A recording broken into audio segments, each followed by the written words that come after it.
Assalamualaikum warahmatullahi wabarakatuh.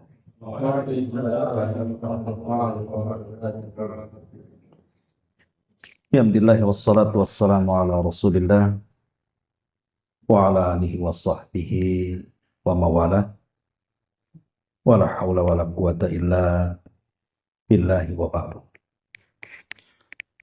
Alhamdulillah, segala puja dan puji hanya milik Allah Subhanahu wa ta'ala. Salawat dan juga salam kita hadiahkan kepada Rasul kita Nabi besar Muhammad sallallahu alaihi wa ala alihi wasallam. Biasa kita mengkaji tema sirah. Tak kenapa panitia minta mengkaji seputar tauhid gitu.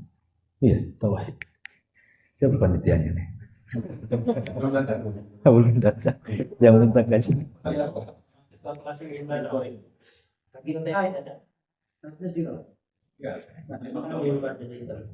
Mungkin selang-seling gitu ya. Ya, alhamdulillah. Jadi bicara tentang tauhid, ini kan pembicaraan yang sangat luas sekali. Karena tauhid sendiri adalah tujuan diutusnya seluruh para nabi sejak Adam sampai Rasul kita.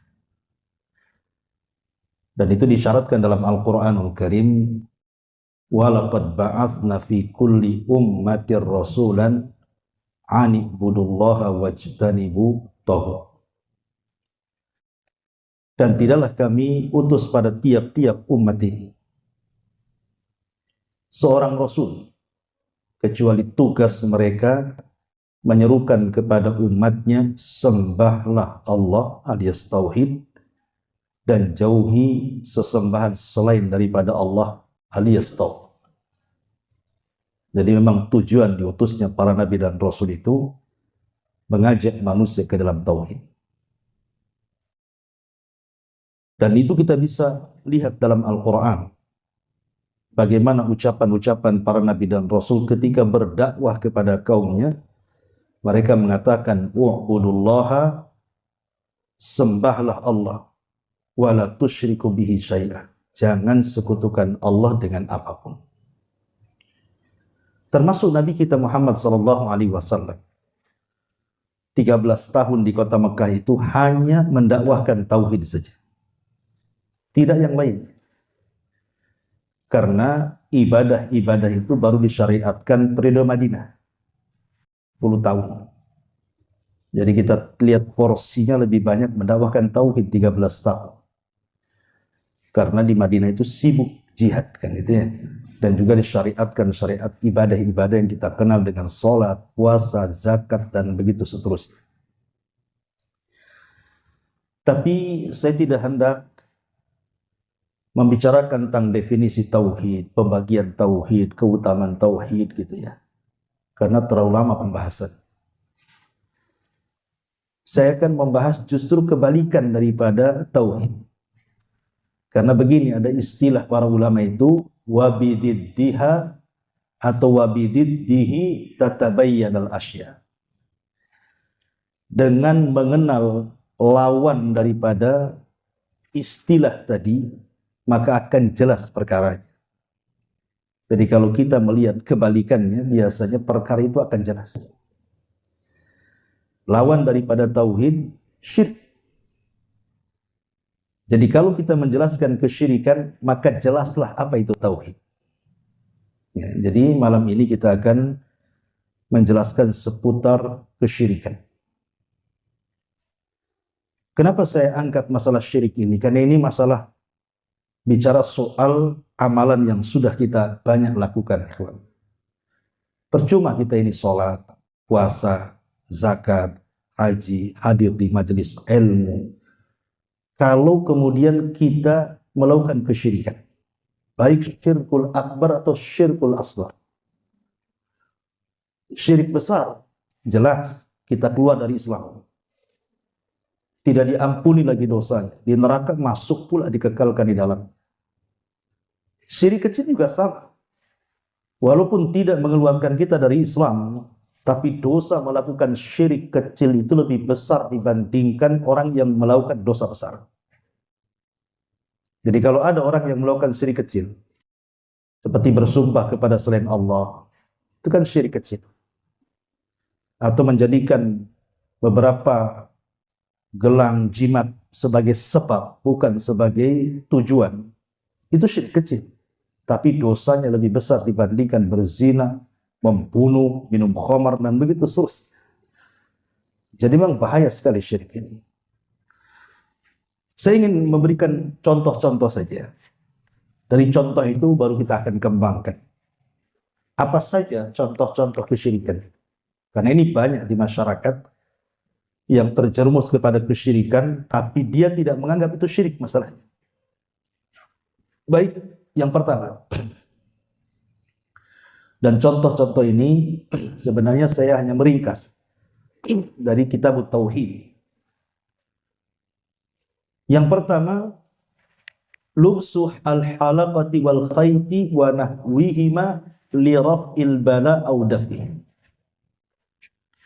Di antara contoh kesyirikan adalah memakai gelang dari benang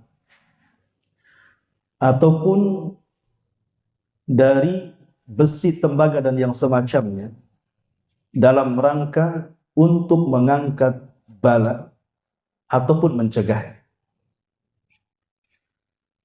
Kalau kita lihat dalam dunia perdukunan, ikhwan, maka kita kenal istilah jimat-jimat. Ya, jimat-jimat ini kan macam-macam. Ada yang berbentuk cincin, gelang, batu aki, raja, yang itu terkadang ditaruh di badan kita, ditaruh di kendaraan, ditaruh di rumah, dan begitu seterusnya. Bahkan kalau orang sudah gandrung dengan jimat ini, sulit dia untuk melepaskannya. Karena memang Nabi SAW yang mengatakan bahwa siapapun yang menggantungkan sesuatu, pasti dia akan diikatkan hatinya dengan gantungannya. Man ta'allaqa syai'an wukila ilaihi, kata Rasul. Kalau dia menggantungkan jimat, pasti hatinya akan terpaut dengan jimat itu dan sulit melepaskannya. Cuman orang memakai jimat-jimat itu kan hukumnya dua, ya. Bisa terjerumus kepada syirik besar, bisa terjerumus kepada syirik kecil. Kapan terjerumus kepada syirik besar, kapan terjerumus kepada syirik kecil? Kalau kita yakini bahwa seperti tangkal jimat, raja dan yang semacamnya itu, secara zatnya dia mendatangkan manfaat dan mampu mencegah madarat, maka ini bukan syirik kecil, ini syirik besar. Bisa keluar dari Islam orang. Kalau dia yakini secara zatnya bahwa kalung itu, gelang itu, raja itu, batu aki itu, atau keris itu, apalah namanya, zatnya itulah yang mendatangkan manfaat dan mampu mencegah madarat, maka pelakunya keluar dari Islam. Ini yang pertama. Yang kedua, kalau dia tidak meyakini bahwa jimat-jimat itulah yang mendatangkan manfaat dan mampu mencegah madarat, dia yakin Allah yang mendatangkan manfaat, Allah yang mampu mencegah madarat, cuman lewat gelang ini, lewat cincin ini, lewat raja ini, akhirnya saya mendapatkan manfaat, entah mungkin laris dagangannya, cepat jodohnya, ya. Ketika kemudian nyalek dapat pula dia suara banyak, dan begitu seterusnya, ya. Berarti tidak sampai kepada syirik besar, syirik kecil. Kenapa? Karena dia menjadikan sebab yang bukan sebab saja. Dalam bahasa Arabnya, ja'ala sabab ma laisa bis sabab. Menjadikan sebab yang bukan sebab. Contoh namanya orang sakit. Kalau ingin sembuh, pakai gelang ini. Karena satu hari saya pernah jalan-jalan ke pulau di Batam ini. Diajak oleh saudara kita Ustaz Saleh itu, karena dia orang pulau, saya diajak dakwah di pulau dia. Jadi satu hari ketika berjalan, ada satu kampung itu sepi, nggak ada orang. Rumah banyak, tapi tak ada orang lalu lalang di situ. Pada siang-siang, rupanya orang-orang itu nggak boleh keluar di rumah. Katanya itu hari siang. Dan yang di kebun nggak boleh pulang. Ya, jadi mau sepi. Cuman yang menarik perhatian ketika saya main-main ke kebun, karena kan di sana ada kebun durian. Jadi main-mainlah ke kebun. Jadi banyak anak-anak kecil. Anak-anak kecil ini rata-rata di kakinya, di tangannya, di lehernya, di perutnya ada benang warna kuning dililitkan. Hampir semua anak-anak kecil itu. Jadi saya heran kan gitu. Kok semua anak-anak kecil di sini kok ada benangnya? Dikasih benang entah di kaki, entah di tangan, entah di perut, entah di leher.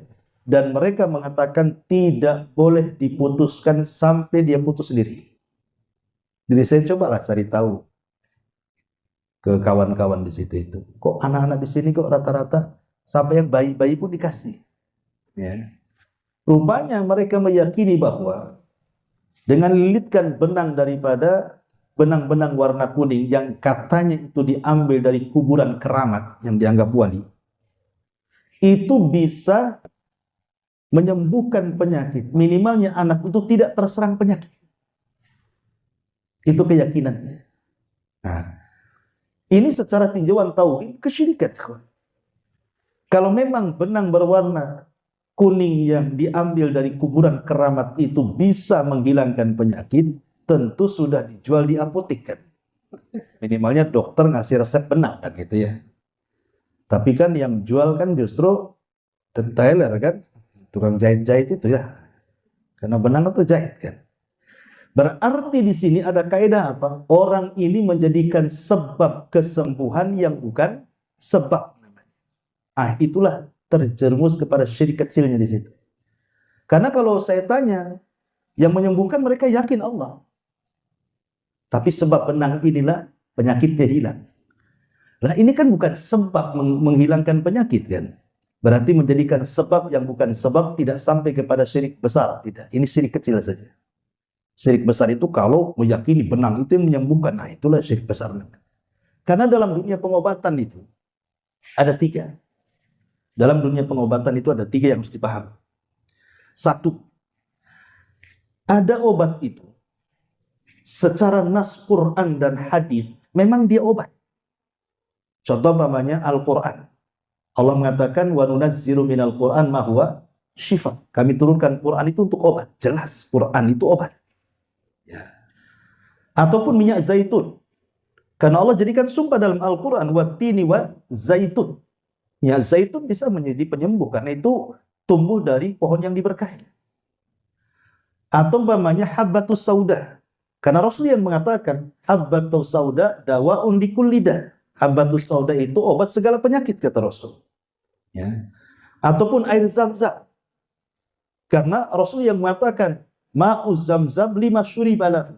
Air Zam-Zam itu akan mengabulkan setiap yang meminumnya. Permintaannya apapun, minta kesembuhan Allah sembuhkan. Ataupun kurma. Rasul mengatakan siapa yang makan 7 butir kurma ajwa di pagi hari maka terbebas dari sihir dan racun. Jelas itu kan. Jadi ada sistem pengobatan itu yang menurut Al-Quran dan Sunnah itu obat, maka kita terapkan bahwa ini obat. Ya, walaupun dalam kenyataannya ada yang semua ada tidak itu kembali kepada takdir. Tapi yang jelas bahwa ada obat-obatan berdasarkan nas Quran dan Sunnah itu obat, maka tidak ada masalah. Jadikan itu obat. Ini yang pertama. Yang kedua, ada obat-obatan itu tidak ada nas Qurannya, tidak ada nas hadisnya, cuman ada penelitian yang disebut dengan tajribah. Mungkin para pakar-pakar kesehatan, kedokteran, farmasi-farmasi, herbalis atau apa namanya kan, memang meneliti umpamanya di tumbuhan namanya sambiloto ini setelah diminum bisa menyembuhkan ini, kan itu ya. Atau daun mata kucing ini kalau dimakan diminum ini, atau daun pepaya ini kan tidak ada nasnya. Quran tidak mengatakan daun pepaya itu penyembuh. Atau tidak ada hadisnya bahwa sambiloto itu bisa menyembuhkan. Tidak ada. Cuman ada penelitian. Ya. Dan penelitian ini 99% benar. Walaupun tidak 100% kan. Berarti kalau sudah diteliti barang-barang ini atau akar-akar ini atau daun-daun ini itu bisa menyembuhkan, tidak ada masalah. Ya, karena ada tajribah penelitian. Ya. Ini yang kedua. Yang ketiga, ini yang masalah. Quran tidak mengatakan itu obat. Hadis tidak mengatakan itu obat. Penelitian dokter, herbalis, farmasi tidak mengatakan itu obat. Kita pula mengatakan itu obat. Ini masalah. Coba, contohnya benang tadi. Mana ada, Quran nggak ada yang mengatakan benang penyembuh atau dokter-dokter nggak ada. Benang itu tempatin tukang jahit. Atau cincin-cincin yang di dukun-dukun itu. Dukun ini terkadang mereka memberikan kesembuhan itu yang palsu. Kadang-kadang disuruh beli jimat ini, nah kalau enggak nanti nggak sembuh penyakitnya. Ya kan aneh. Nah, itu harus dipahami ya. Ini yang harus dipahami tentang masalah kesyirikan. Ini yang pertama. Ini contoh kesyirikan. Yang kedua, man tabarraka bi syajarin aw hajarin wa nahwihima. Mencari berkah dari pepohonan, dari bebatuan, dan yang semacam. Dan ini banyak di masyarakat. Allah Subhanahu wa taala berfirman, "Afara'aitumul Lata wal Uzza wal Manata tsalitsatal ukhra." Bagaimana pendapat kalian tentang patung Lata, Uzza, Manat dan yang ketiganya? Karena dahulu di zaman jahiliyah mereka kemudian sangat mengkultuskan berhala-berhala itu dalam rangka mencari kebaikan, mencari berkah di situ. Nah sekarang banyak orang-orang yang salah ketika mencari berkah. Banyak orang-orang yang salah mencari berkah itu. Sampai, maaf terkadang, ada sebagian orang yang mungkin dianggap kiai, tuan guru, ataupun habib, atau apalah istilahnya kan itu ya. Ada masyarakat itu menganggap bahwa keberadaan mereka itu menjadi berkah. Sehingga bekas minumnya, bekas makannya, bekas jalan kakinya, bekas duduknya, itu dianggap ada berkahnya di situ. Bahkan saya lihat di YouTube itu, ada seorang habib gitu ya, habib lah gitu. Itu jalan, itu muridnya itu mencium bekas tapak kakinya, murid-muridnya itu. Alasannya apa? Tabarruk, mencari berkah kan. Nah, ini kan masalah. Kita tidak bicara soal nasab ya, itu ramai pula kan. Kita bicara soal tabarruknya di situ. Kita bukan bicara habib, kiai juga sama. Kadang-kadang pamannya ada kiai ini dia makan bakwan, baru sepotong taruh. Oh, rebutan sama santrinya tuh, potongan bakwan itu. Dimakan ramaikan itu berkah. Jangan samakan. Kalau mereka berdalil dengan Nabi Shallallahu Alaihi Wasallam, ya Nabi itu memang berkah. Badan Nabi itu berkah. Bahkan Ummu Salamah radhiyallahu anha, salah satu istri Nabi Shallallahu Alaihi Wasallam, itu kalau Nabi SAW sedang tidur, Nabi itu kan tidur di rumah yang tidak ber-AC, jadi suka keringatan Nabi itu. Jadi Ummu Salamah menampung keringatnya. Kemudian dijadikan keringat Nabi itu di satu botol dan dijadikan minyak wangi sama dia. Karena keringat Nabi itu wangi, ditampung sama Ummu Salamah. Nah, menunjukkan apa? Memang dalam badan Nabi ada berkah. Jangan coba menampung keringat antum. Bukan wangi, muntah yang ada. Gitu. Artinya bahwa hal-hal yang seperti ini ya, Nabi itu kalau meludah saja ditangkap ludahnya. Kemudian dioles-oles di badan para sahabat. Kalau Nabi berwudu, bekas wudunya hampir perang para sahabat itu. Mengambil bekas wudunya. Kalau Nabi cukur rambut, sibuk para sahabat itu mencari helaian-helaian rambutnya. Sampai Khalid bin Walid. Dia kan berhasil mengumpulkan 3 rambut Nabi, diletakkan di sorbannya. Jadi waktu dia perang, sorbannya jatuh. Jadi untuk menyelamatkan sorban itu, dia harus berperang dengan musuh. Sampai sahabat yang lain heran, Khalid, Wah, ini berperang kepada Allah, untuk Allah atau serban sih katanya. Si sibuk itu untuk mencari mengambil serban yang jatuh itu. Kata Khalid, saya berperang karena Allah. Cuman saya menyelamatkan serban itu kan di situ ada helaian rambut Nabi. Saya tidak mau dihinakan. Jadi kalau Nabi SAW memang dia berkah. Ludahnya, keringatnya, bahkan bisa menjadi obat. Bagaimana ketika perang Khaybar itu? Rasul mengatakan, Aina Ali? Di mana Ali?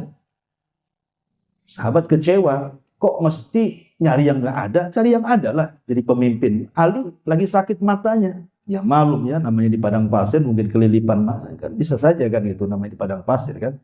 Ali sedang sakit matanya Rasul. Kata Rasul, datangkan dia kemari. Ketika kemudian Ali sudah datang, sama Rasul diludahi kedua matanya, sembuh dia.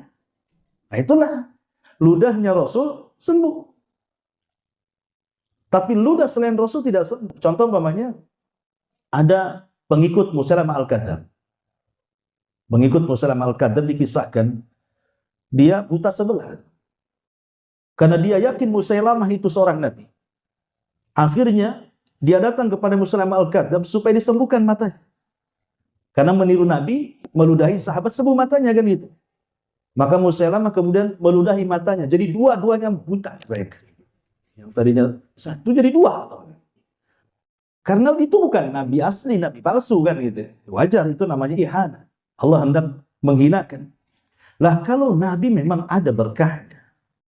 Dan ini khususnya Nabi SAW. Ini tidak berlaku kepada selain Nabi SAW. Karena itu nanti masuk pada kultus namanya. Lah inilah kultus, inilah awal muawalnya kesyirikan. Kultus ini sebenarnya menjadikan awal permulaan munculnya syirik.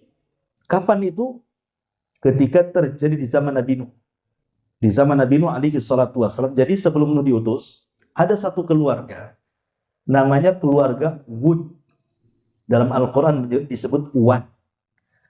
Allah mengatakan apa? La tadarunna waddan, wala suwa'an, wala ya'uq, wa yaghutha, wa nasra. Ya. Jadi Quran menyebutnya Wad. Dalam sejarah disebut Wud. Disebut Wud itu dalam bahasa Arab karena dicintai. Karena ketika itu kan tidak ada nabi. Itulah keluarga Wad yang menjadi percontohan guru-guru di zaman itu. Ketika keluarga ini meninggal, satu persatu Wad, anak-anaknya Yagus, Ya'uq, Nasr, dan akhirnya hilanglah kemudian orang yang dianggap soleh. Datanglah iblis kepada mereka. Kenapa kalian ini tidak mengenang jasa baik mereka? Buatlah berhala, patung, gambar mereka. Supaya kalau kalian melihat patung gambar mereka itu terngiang kebaikan mereka. Dan itu bisa menggerakkan ibadah kalian, katanya. Akhirnya mereka buat patung. Ya, disamakan dengan gambar keluarga Wad itu. Awalnya tidak disembah, tidak. Patung itu yang diletakkan, kemudian kalau orang lewat di situ, kemudian teringat bahwa itu keluarga soleh dulunya. Akhirnya kemudian ingat wejangan-wejangannya, jadi semangat ibadah. Awalnya itu saja. Tapi ketika kemudian generasi pembuat patung ini sudah mati, datang generasi kedua. Iblis datang lagi. Dan mengatakan, kalian jauh-jauh datang ke tempat ini hanya melihat patung ini. Produksilah banyak-banyak patung ini. Buat di rumah-rumah kalian. Sehingga tidak perlu datang lagi ke tempat ini, katanya. Akhirnya diproduksi. Sehingga tidak ada satu rumah kecuali ada patung-patung bergambar keluarga Wad itu. Belum disembah. Generasi kedua hilang, datang generasi ketiga. Iblis datang lagi dan mengatakan, aku loh hidup di zaman bapak kalian dan di zaman nenek kalian. Dan aku tahu tujuan mereka membuat patung. Untuk apa? Untuk beribadah kepada Allah lewat mereka. Akhirnya mulailah terjadi penyembahan berhala. Inilah kesyirikan pertama di dunia ini. Ketika kemudian mereka mulai menyembah berhala, patung Wad, Suwa, Yagus, Ya'uq yang merupakan satu keluarga itulah. Ketika semakin kencang kesyirikan, disitulah Nuh diutus. Supaya memberantas kesyirikan.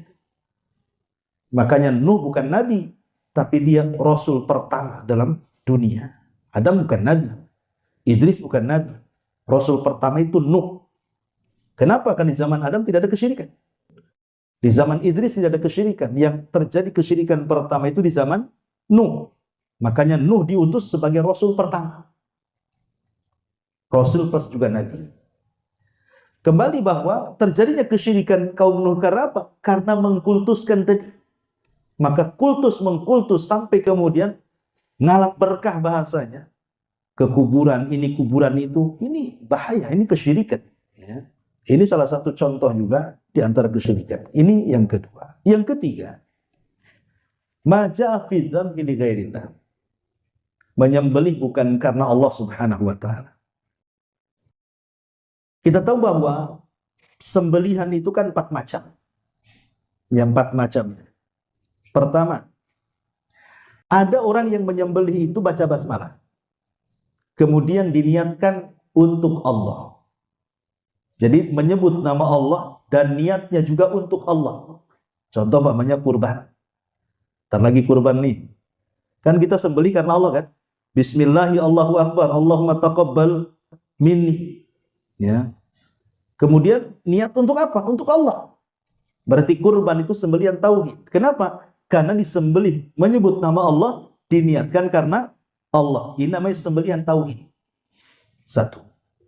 Yang kedua, menyembelih karena Allah.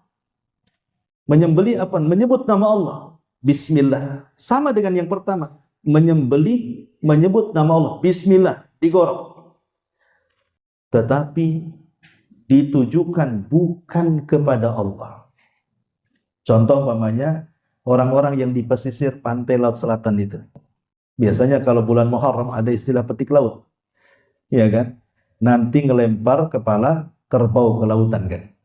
Petik laut namanya kan. Itu walaupun ketika nyembelih itu karena Allah, bismillah, tapi kan bukan karena selain Allah kan, dilempar ke lautan untuk apa coba? Kan sayang kepala sapi kalau digulai dimakan kan banyak.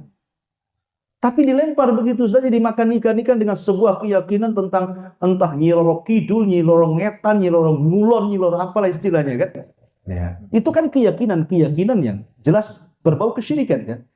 Jadi baca basmalah itu tidak menghalalkan dagingnya. Karena apa? Karena diniatkan kepada Allah. Samalah Anda nyuri ayam. Ustadz biar halal kita sembelih baca basmalah. Dia tidak bisa hasil nyuri. Nggak bisa basmalah menghalalkan curian ayam. Ya. Ini yang kedua. Walaupun baca basmalah ketika nyembelih, tapi kalau tujuannya untuk penghuni laut selatan, jadi haram sembelihan. Ini yang kedua. Yang ketiga, ketika menyembelih, tidak baca basmalah. Tetapi tujuannya karena Allah. Tujuannya karena, tidak baca basmalah, disengaja, nggak baca basmalah. Tapi tujuannya karena Allah. Tetap tidak halal sembelihan. Kenapa demikian? Karena syarat daripada halalnya sembelihan itu baca basmalah dan diniatkan karena Allah. Ya, yang lebih parah pula yang terakhir. Sudah tidak baca basmalah ditujukan kepada selain Allah, apa enggak kuadrat tuh syiriknya tuh. Sudah enggak baca basmalah, untuk berhala pula. Lah, soal penyembelihan ini penting, makanya kenapa kurban itu ibadah yang paling mulia, teman. Kenapa? Karena biasa digunakan para dukun untuk berkurban kepada syaitan. Jadi kalau kita berkurban karena Allah, berarti kita menyelisih dukun-dukun itu. Coba kan kalau datang ke dukun itu biasanya dukun terkadang mensyaratkan menyembelih kan.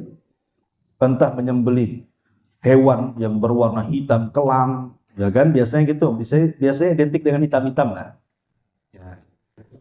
Yang herannya saya pernah membaca buku itu, kadang-kadang kalau dia nyuruh menyembelih hewan itu, terkadang yang tidak bisa kita hadirkan hewan.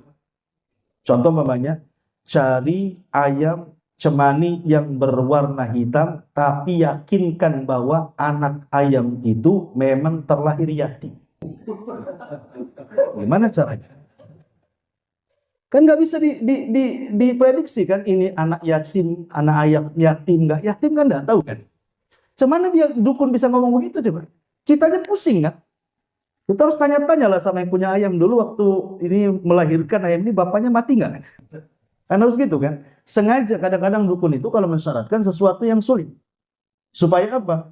Sudah gini saja. Nggak usah sampai yang cari, aku aja yang cari. Tapi tambah ongkosnya. Nah, itu mungkin bagian daripada bisnisnya di situ. Ya kan?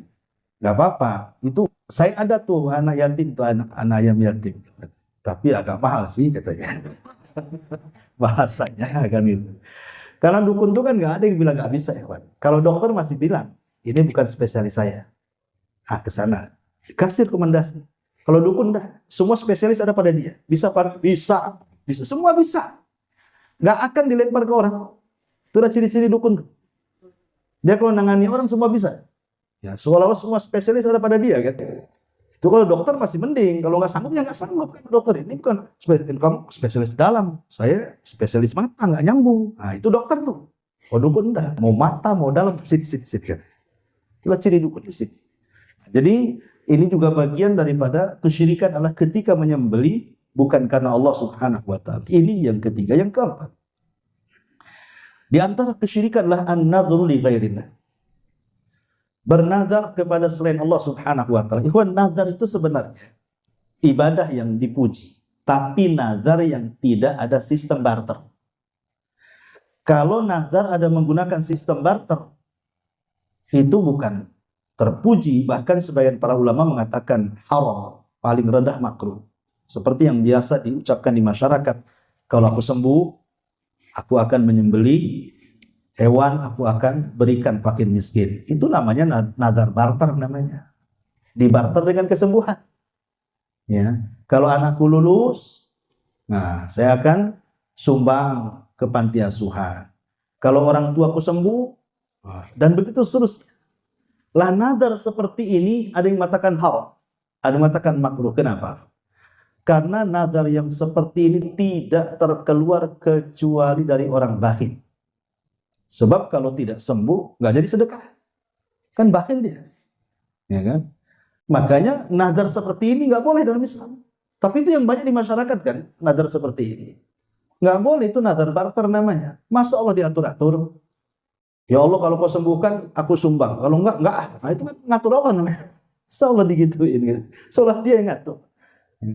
Jadi nazar yang terpuji itu yang nggak ada embel-embelnya. Ya Allah kalau saya punya uang, saya bernazar. Saya sumbang tuh Jabal Uhud, kan itu. Saya sumbang tuh panti asuhan, saya sumbang. Itu nggak ada embel-embel yang lain ya. Itu yang terpuji tuh nazar kayak gitu tuh. Tapi kalau seandainya ada embel-embelnya haram, tetapi nazar itu ibadah yang aneh, walaupun awalnya haram, akhirnya wajib. Ya, wajib. Kalau sudah bernazar, walaupun nazar seperti itu betul-betul sembuh, tetap harus dilaksanakan. Selama bukan menyelisihi perintah Allah. Lah ada nazar-nazar syirik itu. Seperti yang banyak dilakukan di masyarakat itu, dia bernazar datang ke kuburan wali ini wali itu. Bukan berziarah kubur, ingin minta-minta di situ. Kalau ziarah kubur hukumnya sunnah-sunnah saja kan begitu. Karena Rasul mengatakan kuntu nahaitukum an ziyaratil kubur fazuruha. Dulu aku larang kalian ziarah kubur, silakan sekarang kalian ziarah kubur. Ziarah kubur tidak ada masalah hukumnya. Yang jadi masalah itu kalau datang ke kuburan, bernazar datang ke kuburan fulan, sampai di situ dia melakukan kesyirikan, meminta-minta kepada penghuni kubur. Itu yang jadi masalah. Karena Rasul yang mengatakan kepada Abdullah bin Abbas, ya gulam, idza sa'alta fas'alillah wa idza sta'anta fasta'in billah. Wahai fulan, kalau minta langsung kepada Allah. Kalau minta pertolongan, langsung minta pertolongan kepada Allah. Ini contoh yang keempat. Contoh yang kelima adalah al-isti'adzatu bi ghairillah. Meminta perlindungan kepada selain Allah. Dahulu di zaman jahiliyah, orang-orang jahiliyah ini kalau lewat di sebuah tempat yang kira-kira menyeramkan, ya menyeramkan, entah mungkin lewat kuburan atau lewat lembah-lembah atau lewat padang pasir malam-malam menakutkan, biasa mereka akan permisi dan mengatakan apa? Wahai penunggu tempat ini, ya jangan ganggu aku, biarkan aku lewat. Itu kata orang-orang jahiliyah seperti itu. Maka kemudian oleh Nabi SAW dihapuskan, jangan seperti itu kata Rasul. Kata Nabi SAW, idza nazala manzilan falyaqul a'udzu bikalimatillahi tammati min syarri ma khalaq. Lam yadhurruhu hatta yartal min dzalikal makan. Kata Rasul, apabila kalian singgah di sebuah tempat yang menyeramkan, maka ucapkan A'udzu bikalimatillahi tammati min syarri ma khalaq. A'udzu bikalimatillahi tammah. Ya, aku berlindung kepadamu dengan kalimat-kalimatmu yang sempurna, maksudnya Al-Quran, dari keburukan setiap yang kau ciptakan. Kalau kita baca seperti ini, makanya antum ini sedang lewat nih di tempat-tempat yang menyeramkan. Baca doa ini, maka itu sudah cukup. Tetapi dengan kemudian kita mengistilahkan seperti budaya orang-orang jahiliyah, permisi. Saya pikir di zaman jahiliyah saja yang permisi-permisi itu. Di zaman kita banyak juga kan. Ya, kadang-kadang lewat di suatu tempat, permisi katanya. Iya kalau nggak ada yang jawab. Ada yang jawab agak ngacir deh. Oh iya, katanya kan di balik pohon itu kan. Makin stres kan gitu. Kadang-kadang iya kalau pakai kendaraan nggak pakai ngomong, dia pakai klakson biasanya. Di klakson ngapain, ngelakson pohon? Jadi kadang-kadang itu tradisi jahiliyah, itu kesyirikan dahulu. Karena secara tidak langsung kita ini sudah merendahkan diri di hadapan makhluk yang jauh lebih rendah. Karena yang mengganggu kita itu kan jin-jin di situ. Ingat bahwa jin-jin yang jahat yang disebut dengan setan itu, dia akan berusaha dengan menggunakan semua media untuk memberikan was-was takut kepada kita. Semua media mereka akan gunakan. Makanya mereka akan masuk ke angin, masuk ke bayangan, masuk ke gerakan, masuk ke kegelapan. Sehingga kalau umpamanya penakut nih, jangan cerita orang pakai pakaian putih-putih kayak itu malam-malam. Pohon pisang aja jadi setan bagi dia itu. Yang listrik aja jadi setan. Karena takut. Ya. Memang begitu, setan akan masuk di semua media. Kalau penakut tuh di rumah nih, umpamanya lampu gelap. Tengok gorden goyang. Udah takut tuh. Sangka ada setan kan? Padahal anak kucing lagi main di situ. Ataupun tiba-tiba ada angin suara, umpamanya seng itu berbunyi brang-brang. Kalau penakut itu pasti dia takut kan? Ya memang setan masuk di situ. Sebenarnya takut kepada setan tidak syirik. Karena setan itu musuh kita, artinya masuk. Takut kepada musuh nggak ada masalah. Seperti mamanya saya punya musuh, ngancam, awas kalau lewat sini saya bunuh. Tentu saya takut kan. Lah takut kepada musuh itu bukan syirik. Karena setan musuh kita takut pada sama setan tidak syirik. Yang jadi syirik ini kalau dari perasaan takut, kita berbuat hal-hal yang kemudian menjurus kepada kesyirikan. Contoh mamanya karena takut kepada setan, banyak setan, datangkan dukun pula, naruh jimat. Itu yang syiriknya di situ tuh. Ya, padahal Nabi SAW mengatakan dalam sebuah hadis itu, kalau kalian ini lewat di sebuah tempat, kata Rasul, kemudian nampaklah seram-seram di situ, kata Rasul, baca basmalah wala tubali, jangan dipedulikan. Jadi cuma dua, kata Rasul, baca bismillah, jangan dipedulikan. Jadi kalau umpamanya istri antum nih di rumah nih lagi gelap kan, antum lagi safar kemana, takutan di rumah, nah bilang, ya, kalau mau ke kamar mandi baca basmalah deh. Jangan pedulikan. Artinya jangan diadakan dialog di situ. Siapa di luar? Siapa di situ? Perlu ngapain? Nanti dijawab masalah. Kan gitu ya. Kata Rasul jangan dipedulikan. Masuk kamar mandi, bismillah, langsung lagi masuk. Sebab kalau dipedulikan mereka makin menakut-nakuti kita, itu masalahnya. Ya, jadi ini pun itu yang menjadikan kemudian orang jadi syirik itu di situnya. Kalau takutnya saya tidak ada masalah itu, tapi takut kepada musuh kan wajar lah ya, takut kepada musuh. Ini juga bagian isti'adzah. Ya, jadi isti'adzah itu kepada Allah. Karena Allah yang mengatakan dalam surah Jin itu, wa annahu kana rijalun minal insi ya'udzuna birijalin minal jinni fazaduhum rahaqa. Ada sebagian manusia meminta perlindungan kepada jin itu yang menambah kekufuran. Ayat ini ada asbab nuzulnya.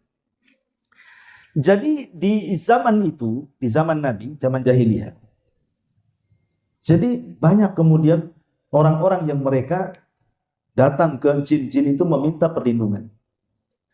Kemudian jinnya ini yang minta diperlindungi itu oleh manusia, tobat jinnya.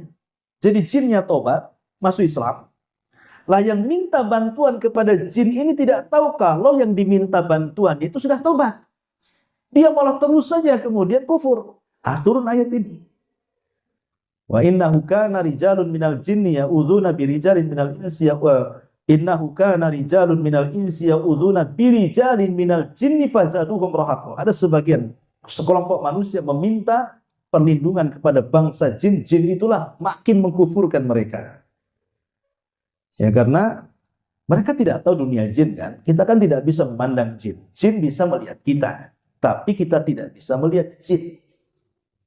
Makanya dustakan kalau dukun-dukun itu mereka mampu menerawang dengan alam batin mereka, bisa melihat bangsa-bangsa gaib. Nggak ada.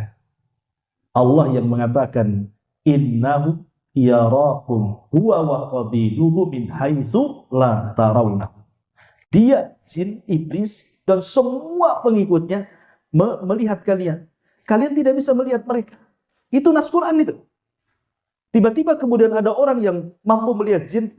Nggak ada orang yang bisa melihat jin kecuali dia punya jin. Makanya orang-orang yang indigo itu bukan orang sakti. Orang yang indigo itu ada jin di kepala dia, harus diruqyah. Dan di masyarakat itu orang indigo atau orang hebat. Kata siapa? Orang kesurupan boleh dibilang orang hebat. Orang indigo itu diruqyah. Karena dia bisa nerka-nerka, dia sedang berbohong sebenarnya.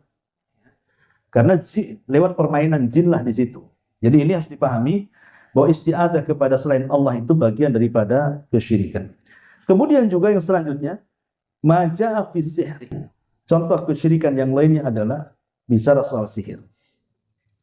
Sihir ini kan macam-macam bentuknya. Ada yang digantung, ada yang dipendam, ada yang dilempar ke lautan dan sungai gitu ya. Ada dalam bentuk asap, macam-macam kan. Karena sihir ini kan tidak lepas daripada buhul ya.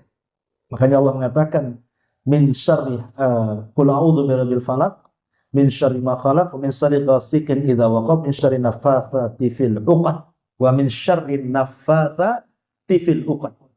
Dan dari hembusan-hembusan yang dihembuskan kepada uqad, buhul-buhul ya. Dunia sihir itu tidak lepas daripada buhul. Dunia sihir tidak lepas daripada buhul.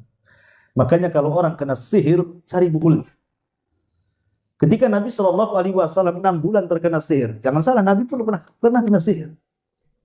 Jadi orang-orang Yahudi itu kan berusaha menyihir Nabi. Tidak bisa. Akhirnya kemudian mereka putus asa. Kemudian di Madinah itu ada tukang sihir yang sangat sakti gitu ya, namanya Labid ibn A'sam.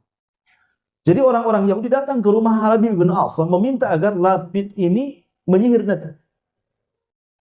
Nah itu satu keluarga tukang sihir Labid bin A'sam itu. Maka dia menyuruh putrinya atau mungkin saudari perempuannya untuk mencuri barang-barang yang biasa dipakai Nabi. Berhasil mereka mencuri sisir Nabi yang terlilit 11 atau 12 rambut Nabi di sisir itu. Itulah jadi buhulnya. Dibawa lah dengan sisir itulah Labid bin A'sam menyihir Nabi. Sisir itu diletakkan di sumur namanya Sumur Raunah. Nah, sekarang sumurnya ada sama kerajaan Saudi di pagar. Jadi situs sejarah kan itu ya. Bahwa dulu buhul yang menyihir Nabi ada di sumur itu tuh namanya Sumur Raunah. Jadi Labid bin A'sam menyihir Rasul dengan sisir tadi dan dengan helaian rambut Nabi SAW yang terlilit di sisir itu. Berhasil. Bayangkan 6 bulan Rasul terkena sihir. Tapi maksudnya tidak sampai kemudian mempengaruhi akal Nabi, tidak. Cuman Nabi SAW itu dilemahkan fisiknya saja. Dilemahkan fisiknya dan terkadang lupa. Umpamanya malam itu melakukan hubungan atau enggak, kadang-kadang tahu mandi saja kan. Nah, pokoknya dibuat Nabi itu fisiknya lemah. Jadi Aisyah radhiyallahu anha ini heran dengan kelakuan Nabi itu kan. Makin hari kok makin melemah. Jadi Aisyah mengatakan, ya Rasulullah, cobalah engkau minta fatwa kepada Rabb. Ada apa gitu kan. Saran Aisyah itu. Maka Nabi SAW kemudian mulai dari ibadah Isya sholat malam sampai fajar. Ketika mendekati fajar, Rasul terbaring. Lelahan, capek, ya Rasul manusia juga. Baring. Ketika kemudian dia sedang siut-siut ngantuk itulah, datang Jibril dan satu malaikat turun. Dan Jibril berdiri di dekat kepala, yang satunya di kakinya. Kemudian Jibril bertanya, ada apa dengan Muhammad? Maka malaikat yang satu mengatakan, fa innahu madbub, dia sedang terkena sihir. Kemudian Jibril mengatakan, siapa yang menyihirnya? Maka malaikat satunya mengatakan, Labid ibn Asam. Kemudian Jibril mengatakan, dengan menggunakan apa dia menyihir? Dengan sisir yang terbalut rambut Nabi. Di mana bukhulnya? Di Sumuraruna. Nah, kemudian diberitahu oleh Jibril kepada Nabi SAW. Kemudian disitulah Allah Subhanahu wa Ta'ala turunkan 2 surat yang disebut Muawwidhataini, Qul a'udzu birabbin nas dan Qul a'udzu birabbil falak. 2 surat inilah turun sebab sihirnya Nabi. Di asbab nuzulnya Qul a'udzu birabbin nas dan Qul a'udzu birabbil falak itu Jibril meruqyah Rasul karena terkena sihirnya Labid ibn Asam.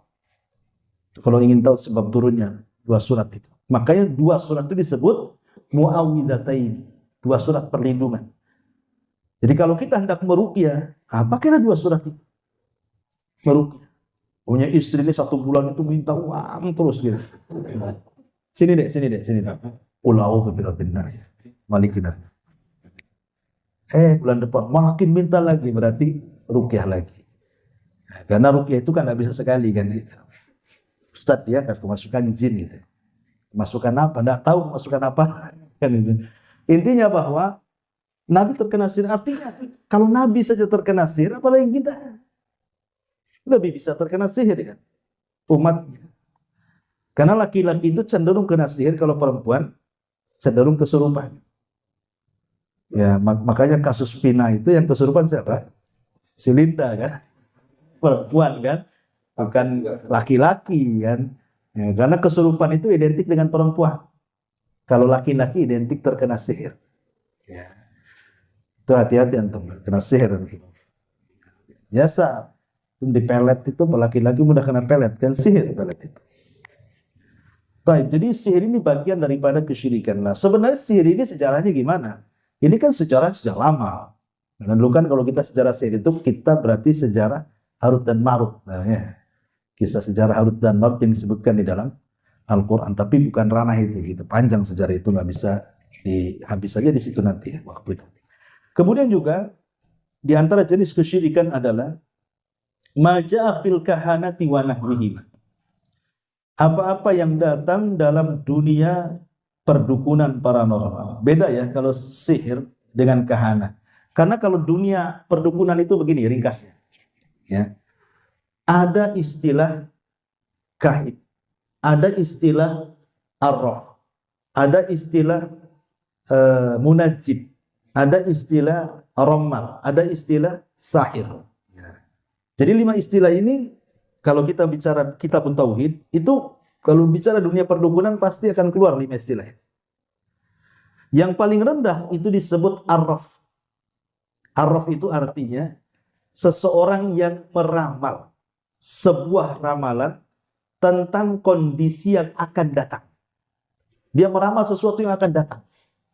Oh, nanti akan terjadi ini. Itu disebut arraf namanya. Kan ada tuh dulu orang meramalkan kiamat, ya kan? Ternyata udah sampai waktunya tak kiamat. Itu disebut arraf dalam dunia perdukunan. Yang kedua disebut kahin. Kahin ini naik sedikit ya tingkatannya.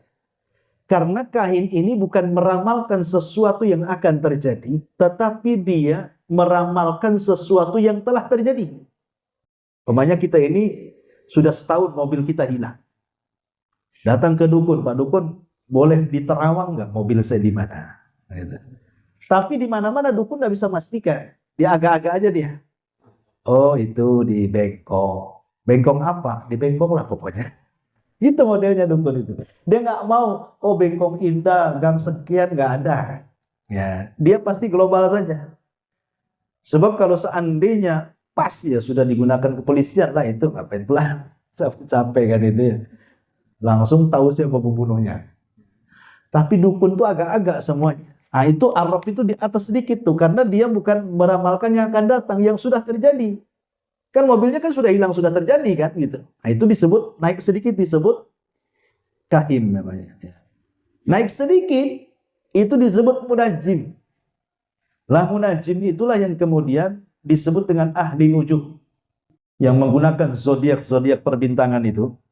ya kartu-kartu tarot dan yang semacamnya, itu untuk meramal.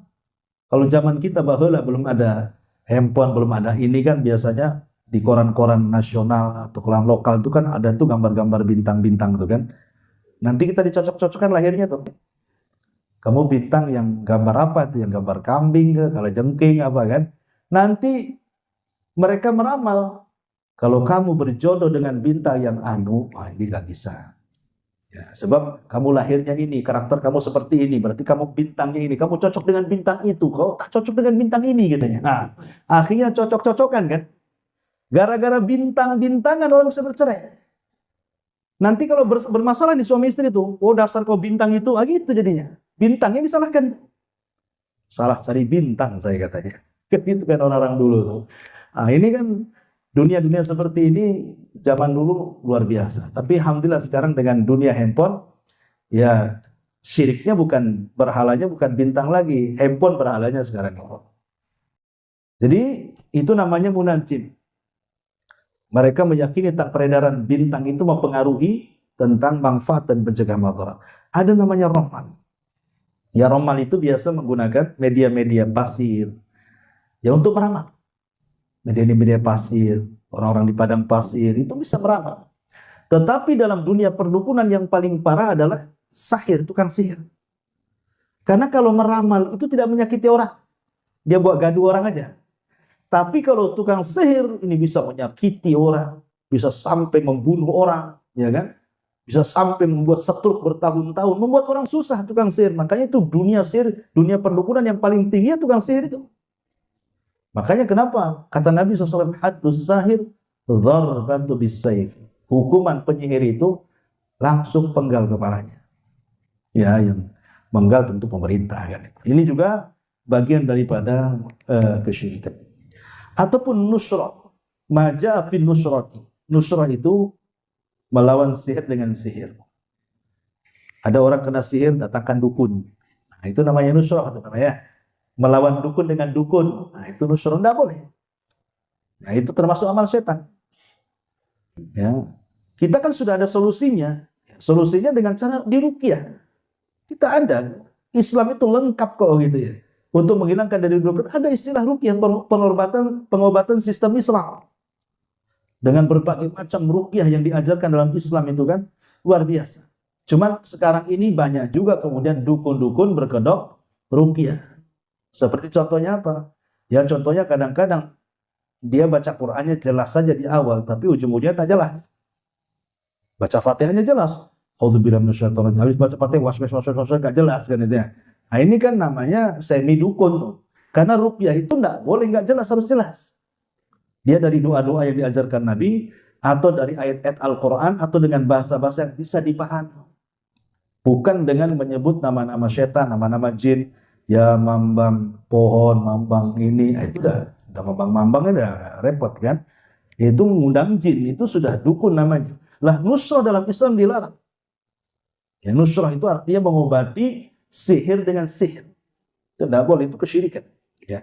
Kemudian maja'a fit tatayyur, yang selanjutnya adalah tatayyur. Nah ini yang banyak di masyarakat tatayyur ini. Tatayyur itu begini, dulu di zaman jahiliyah.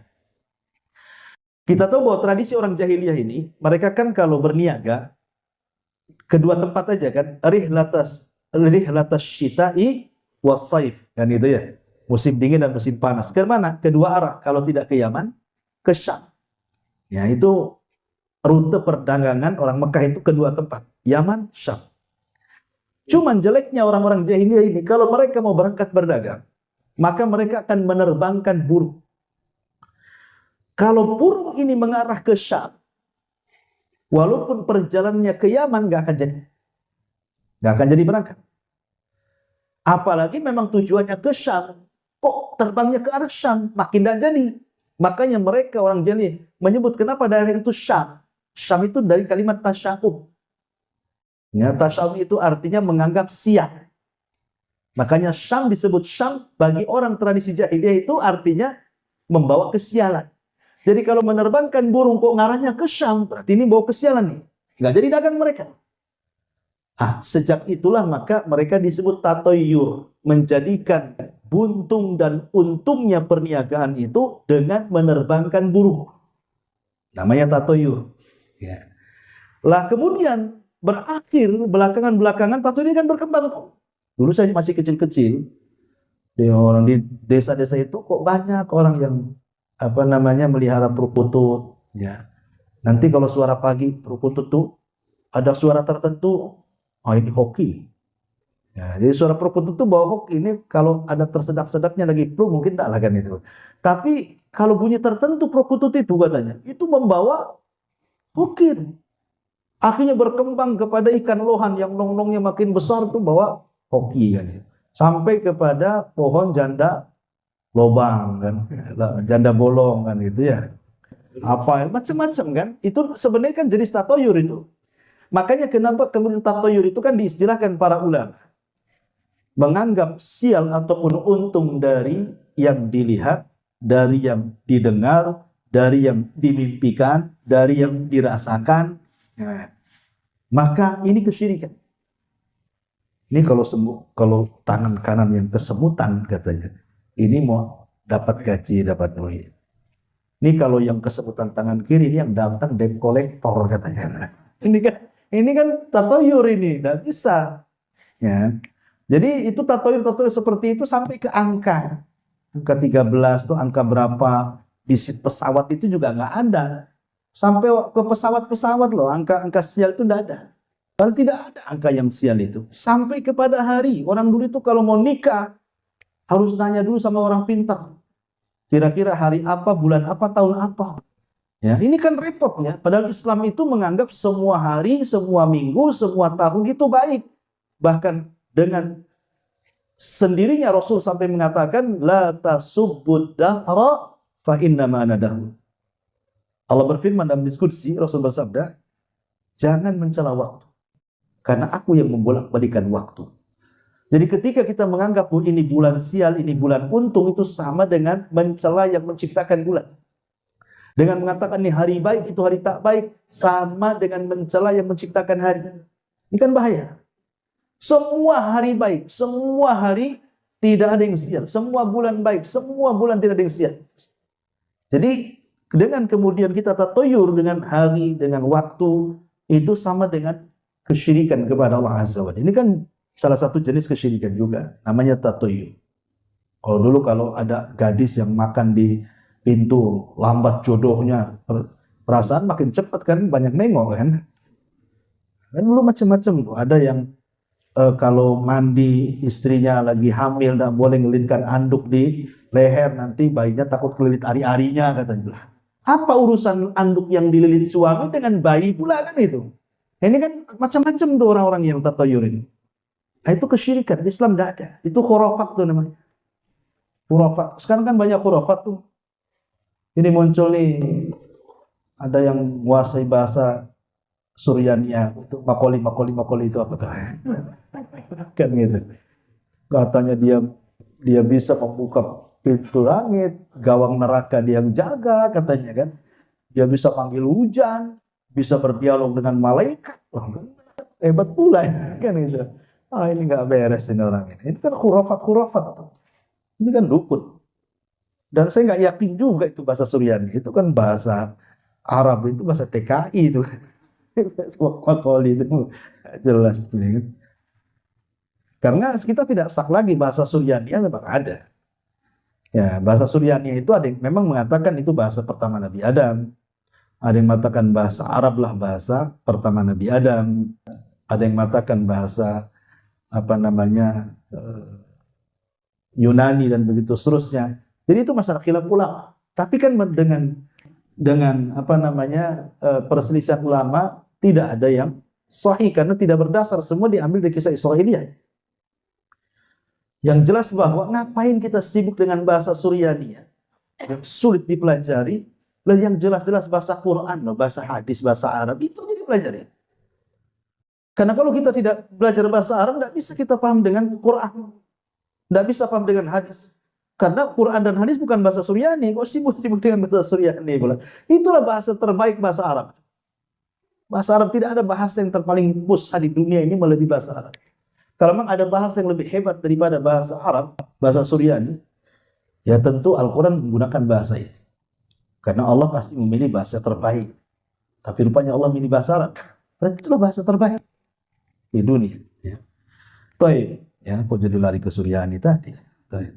Nah, kemudian juga maja'a fil istisqa'i bil anwa. Ini juga bagian dari kesyirikan adalah menasabkan hujan itu ke bintang-bintang. Ya, menasabkan hujan kepada seolah-olah peredaran bintang itu yang mendatangkan hujan. Tidak. Dan saya kira banyak lagi ya. Di sana ada ria, ada beramal karena dunia. Kemudian juga ada yang mengatakan Masya Allah wa syi'ta, ataupun mencela waktu, atau menggunakan kalimat lau di masyarakat itu. Kalau seandainya aku tidak seperti ini, tentu tidak akan seperti ini. Itu kesyirikan, tidak boleh, menolak takdir.